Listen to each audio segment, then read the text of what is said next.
పత్రికల పాఠం చదువుకుందాం. పత్రికల పాఠం అపోస్తుల కార్యం 2వ అధ్యాయము 42 వచ్చిన నుండి మనం కొన్ని మర్మములు చూద్దాం. వీరు అపోస్తుల బోధ యందును సహవాసముందును రొట్టె విరుచుట యందును ప్రార్థన చేయుట యందును ఎడతెగక ఉండిరి.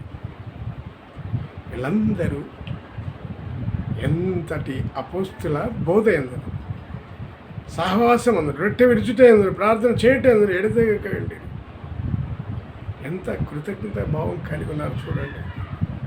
మన కిందికి వెళ్ళి మన యొక్క రెఫరెన్స్ చూద్దాం. మార్కు సువార్త 4వ అధ్యాయం 16-17. అటువలే రాతి నేలను విత్తబడిన వారెవరైనా అనగా వాక్యం విని సంతోషంగా అంగీకరించేవారు. అయితే వారిలో వేరు లేనందున కొంతకాలం వారు నిలుతురు, కానీ వాక్యం నిమిత్తం శ్రమైనను హింసైనను కలుగు కానీ వారు అభ్యంతరపడరు. చూడండి,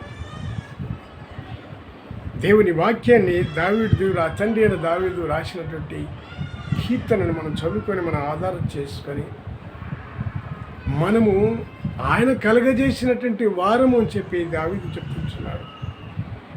కనుక ఇక్కడ కూడా మనం కూడా వాక్యాన్ని వినకపోతే వారిలో వేరు లేనందున అని చెప్పి మార్కు చెప్తుంటున్నాడు.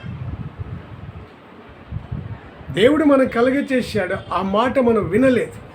తండ్రి అయిన దావీదు మనకు వెల్లడి చేసినటువంటి వాక్యాన్ని మనం వినలేకుండా ఉంటే ఏమవుతుందంటే వారిలో వేరు లేనందున కొంతకాలం వాళ్ళు నిరుతురు. వేరు లేదు అంటే గట్టిగా వినలేదు, ఏదో ఆచితూచి వింటున్నాము కనుక మర్చిపోతున్నాం. మనం వాక్యాన్ని అవగాహన చేసుకుంటలేము, వాక్యాన్ని మీద శ్రద్ధ పెడతలేము, వాక్యాన్ని గ్రహిస్తలేము, అట్లా విని అట్లా వదిలిపెడతాము. కనుక కొంతకాలం వరకే నిలుతురు, కానీ వాక్యం నిమిత్తం శ్రమైన హింసైనను కనుక కానీ వారు అభ్యంతరపడతారు. కొంతకాలం ఏదో కొంత గొప్ప 4 రోజులు మెరుస్తారు, కానీ అది వాక్యం వల్లనే లేదు. కనుక బాధలు, ఇబ్బందులు, శోధనలు, రోగములు, వ్యాధులు వచ్చినప్పుడు ఎవరి పడిపోతాం మనం. అక్కడ వాక్యం సక్రమంగా మనం విన్నట్లయితే, ఆ వాక్యానుసారమైనటువంటి దేవుని ఆధారం చేసుకొని మనం నడిచినట్లయితే, అతని చేత చేయబడినటువంటి మనుషులమైన మనము అనేటటువంటి మాటలు, వాక్యాన్ని మనం గ్రహించుకున్నట్లయితే మనము నిలబడగలుగుతాం. ఆ మాటలను వినకుండా ఉనినట్లయితే ఆ యొక్క విత్తనము ముళ్ళ పొదలో పడినటువంటి విత్తనం ఎలా ఉంటుందంటే ఎదగలేదు. ఆ యొక్క ముళ్ళ కంచెలు అంచివేస్తాయి. ఎందుకు అంచివేస్తాయంటే ఆ ముళ్ళ కంచెలో పడడం పాపం. అంటే ఇక్కడ మానవుడు కూడా ఆ వాక్యం వినినట్టుగా ఉన్నాడు. ముళ్ళ కంపెలో పడినటువంటి స్వభావం కలిగి ఉన్నాడు. ఎందుకంటే మా దేవుడిలే, మా తండ్రిలే, చూద్దాంలే, విందాంలే అన్నట్టుగా ఉంటున్నారు.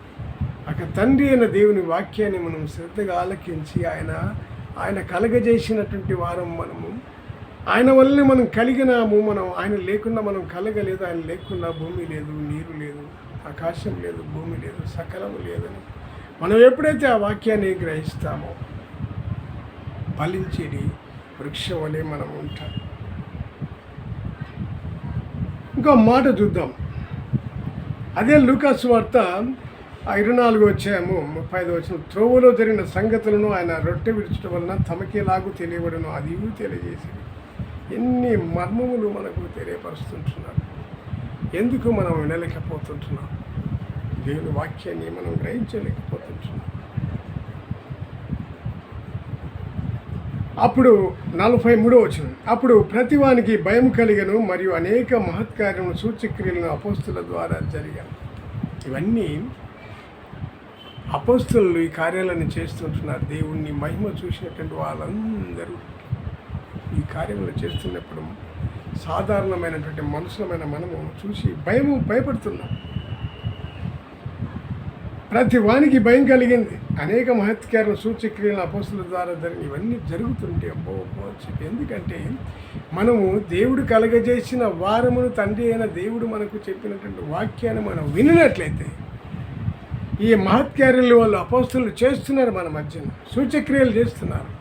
మనకు ఈ వాక్యము బలం పొందుకుంటే, మనం దేవుడు కలగజేసిన వారమును దేవుని వాక్యం నమ్మినట్లయితే, ఇటువంటి ఎన్ని సూచక్రియలు మనం ముందు ఎన్ని చేసినా మనకు భయం కలగదని ఈ దినం వెల్లడి చేస్తుంటున్నాడు. అదే 44వ వచనం, విశ్వసించిన వారందరూ ఏకముగా కూడి తమకు కలిగినదంతా సమిష్టిగా ఉంచుకునే. నమ్మకం కలిగినటువంటి వాళ్ళందరూ ధైర్యంగా ఉన్నారు. నమ్మకం లేనటువంటి వారికి ధైర్యం కనపడతలేదు. 45వ వచనం, ఇదేగాక వారు తమ చరాస్థిరాస్తులను అమ్మి అందరికీ వారి వారి అక్కర కొలది పంచిపెట్టి. చూడండి, అందరూ కూడా వారికి కలిగింది అంతా, ఇంకా దేవుడున్నాడు చాలు, మాకు దీంతోనే అవసరమేముంది, పూటకు దొరికితే చాలు అనే విధానంగా దేవుని విశ్వసించిన వారు, దేవుని నమ్మినటువంటి వారందరూ వారికి కలిగిన ఆస్తులు అంతయు ఆ యొక్క వర్షిప్లో తీసుకొచ్చి ఇదంతయు మాకు లేని వారికి ఇచ్చేయండి అని చెప్పి ఆ వర్షిప్లో పాల్గొన్నటువంటి వాళ్ళందరూ ఇచ్చినట్టుగా మనం చూస్తుంటున్నాం. మనము ఎలాంటి వర్షిప్ చేస్తున్నాం, ఎలాంటి వర్షిప్లో పాల్గొంటున్నాం, ఆనాటి మన పితరుల వలె మనం వర్షిప్ జరిగిస్తుంటున్నామా, ఆ వర్షిప్లో పాల్గొంటున్నామా, మన పితరులు చేసినట్టుగా వర్షిప్ చేస్తున్నామా, చేస్తుంటే వర్షిప్లో మనం పార్టిసిపేట్ చేస్తున్నామా, మనం గ్రహించుకుంటున్నామా, మనం గ్రహించబద్ధమైంటున్నాం. 46, మరియు వారు ఏక మనస్కులై ప్రతిదినము దేవాలయంలో తప్పక కూడుకొనచ్చు, ఇంటింట రొట్టె విరుచుతూ దేవుని స్తుతించు ప్రజలందరి వలన దయ పొందిన వారే. చూడండి, అపోస్తలులు ఈ యొక్క వాక్య ధ్యానం ప్రతి ఇంట్లో జరిగించుచు ప్రతి ఇంటిలో రొట్టె విరుచుట యొక్క కార్యక్రమం చేస్తున్నట్టు మనం చూస్తుంటున్నాం. వర్షిప్ ఎట్లా జరిగిస్తున్నారు చూస్తున్నాం. వర్షిప్ అపోస్తలులు, మన పూర్వీకులు, మన పితరులు, వాళ్ళ ఆరాధనలు ఆ రీతిగా ఉన్నాయి. పరలోకములు జరిగినటువంటి ఆరాధనలు ఆధారం చేసుకొని తండ్రి అయిన దావీదు మనకు నేర్పినటువంటి వాక్యాన్ని ఆధారం చేసుకొని మనము ఆయన కలగజేసినటువంటి మనుషులమైనటువంటి మాటను ఆధారం చేసుకుంటే దేవునికి ప్రతిరోజు మన ఇంటింట వర్షిప్ జరిగించుకొని రొట్టె విరుచుట భాగ్యము మనం కలగజేసుకుంటాం. మనకు అది తెలియకపోయినప్పుడు, ఆ వాక్యమే తెలియనప్పుడు ఈ వర్షిప్ చేయడము మనకు రాదు, నమ్మకం ఉండదు, స్తుతించలేము, ఆరాధించలేము, ధ్యానం చేయలేము. ఈ రొట్టె విరుచుట ఏందో మనకు తెలియదు. కనుక దేవుడు ఆయన కలగజేసినట్టు మనము, దేవుడు మనల్ని కలగజేశాడు, మనము దేవుని పరివారం అని చెప్పి మనం ఎప్పుడైతే తలంచి తండ్రి అయిన దావీదు మనకు నేర్పినటువంటి విధానాన్ని మనం ఆధారం చేసుకుంటాము. యెషయా ప్రవక్త ఆకాశంలో వర్షిపు జరుగుతున్నటువంటి ఆ వర్షిపును మనం కూడా నిజంగా ప్రవక్త అయిన యెషయా రాసినటువంటి గ్రంథాన్ని చదువుకొని నిజమే కదా, పరలోకంలో వర్షిపు జరుగుతుంది, భూలోకంలో వర్షిపు జరగాలని చెప్పి ఆయన ఒక ఉద్దేశం కలిగి మానవులను తను కలగజేసినటువంటి విధానాన్ని కూడా మనం ఆది కాలంలో మనం చూస్తాం. తనకు భూలోకంలో వర్షిపు జరగాలనేటువంటి ప్రధాన ఉద్దేశం. ఆ వర్షిపు మన పితరులు ఎలా జరిగించారో, అపోస్తలులు జరిగించిన వర్షిపును మనం ఇక్కడ మన పెద్దలు తెలియజేస్తున్నట్టుగా మనం చూస్తుంటున్నాం. 47వ వచనము, పత్రికల పాఠం అపోస్తలుల కార్యము 42వ అధ్యాయము 47వ వచనం, ఆనందముతోనూ నిష్కపటమైన హృదయంతోనూ ఆహారం పుచ్చుకొనుచుండేది, మరియు ప్రభు రక్షణ పొందుచున్న వారి అనుదినము వారితో చేర్చుచుండెను.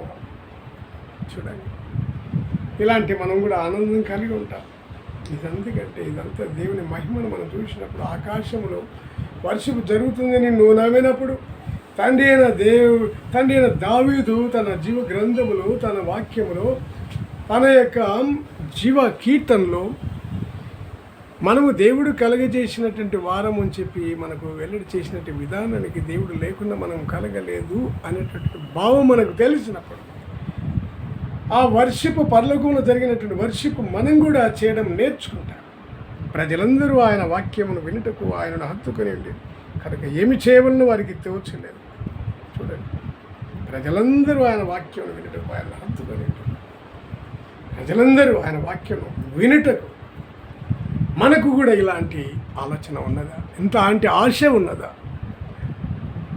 ఆయన వర్షిప్ చూడాలని, చేయాలని, ఆ వర్షిప్లో పాల్గొనాలని.